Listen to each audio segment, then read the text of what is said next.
always has his finger on the pulse and the T-shirt to match. Roland Martin is the host of Roland Martin Unfiltered Daily. Roland, your shirt says it all. Vote like your ancestors died for it, because they did. But absolutely, and you set it up properly when you talked about those who are impacted. And I had Wes Bellamy, the former vice number 2 for the Charlottesville City Council, on my show the other day, and he raised an important question. He said, "Where are the allies?" He said, "Where are the LGBT activists who had African Americans standing with them on critical issues? Where's HRC? Where's GLAAD?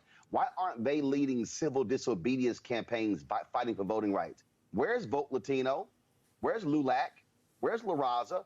Why aren't Latino groups standing up? Where are white progressives? Where are all of those white Americans who were taken to the streets last year fighting for George Floyd, not coming back saying the George Floyd Justice Act so let me ask you about this. This is a very interesting question that you raised. One of the things about George Floyd, you and I talked about it, you and I have been talking about this for years. We talked about it in Ferguson. One of the things about George Floyd was that people saw something happening that they had heard about and didn't fully believe. And once they saw it, they took to the street. The allies took to the street. Is it because this is nebulous? Because it's not clear how this actually affects people? No, it's not. It's very clear. The problem is they simply see this as a black thing as opposed to an American thing. You have had Republican clerks who have been on record as saying they have moved early voting locations off of college campuses to places further out to keep people, because they do not like the number of college students voting.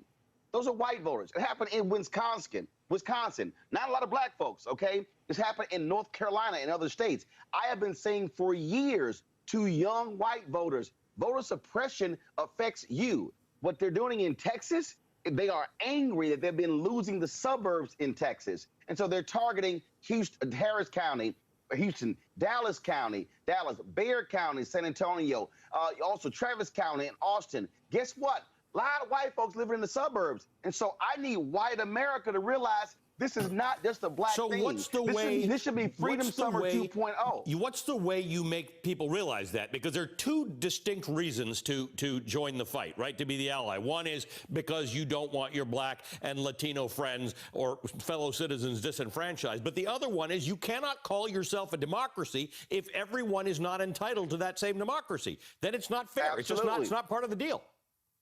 When Congresswoman Barbara Jordan, my sister from Texas, the first black woman elected from the South since Reconstruction, gave her Watergate speech, this is what she said: "My faith in the Constitution is whole. It is complete. It is total."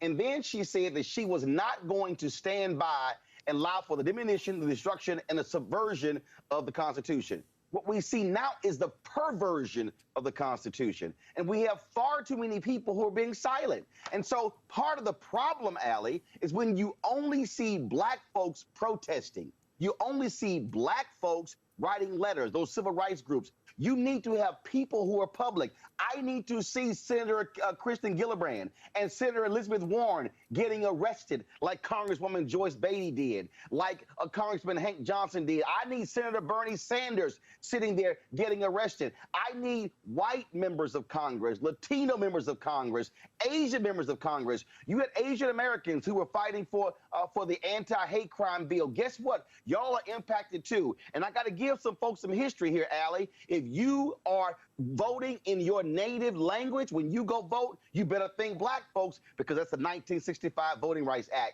Last week was the 30th anniversary of the American Disabilities Act. Guess what? You don't have that, well, the 1964 Civil Rights Act. And so the work of black folks in all these years has helped folks when it comes to things getting passed. But what has to happen now, you need to have people of all colors showing themselves, saying this impacts us too. You cannot have just black folks protesting. That's what Reverend Barber is doing, the Poor People's Campaign. I'll be in Texas beginning on Tuesday for the March for Democracy in Texas. And we'll be live streaming that. And they've got people from different backgrounds. That has to be happening all across the country. We need folks taken to the streets, massive protests, because what the Republicans are doing, they are simply trying to destroy this democracy in order to support Donald Trump and his absolute lie. And, Reverend Barber's joining me at the top of next hour. He also was recently arrested in this fight because we are now seeing the thing that has worked in America. It has worked in South Africa. It has worked in India. It is working its way in Russia. Civil disobedience actually does get things done. Roland, thanks as always for being with me, my friend. Roland Martin is the host of Roland Martin Unfiltered.